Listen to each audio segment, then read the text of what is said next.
Hey guys, welcome to this quick tutorial how to set up Notion daily. So let's get started. We're going to build a better daily planner from scratch using Notion databases. The power of a database is that it can be viewed in multiple ways like a calendar, a list, or a board, and we can use filters to view the data differently. First, use /calendar to create a full-page calendar database. You can rename this something simple like Planner.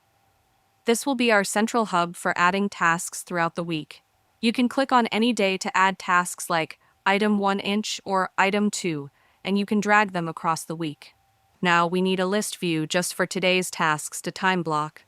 Create a second view using /table view. Crucially, when prompted, select the existing planner database we just made. Do not create a new one. This links the two views. Rename this new table view to Today. Next, click the plus sign and add a checkbox property to the database. We'll just use a space for the name and drag it to the side. Since these two views are linked, the checkbox now appears everywhere. Finally, we need to filter this Today view. Click the filter icon and set a filter where the date is relative to today and is set to this day. Now, this table only shows tasks due today, making weekly planning much easier. You can even hide the date property since everything here is for today.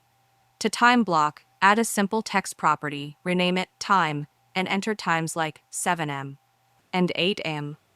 to structure your day.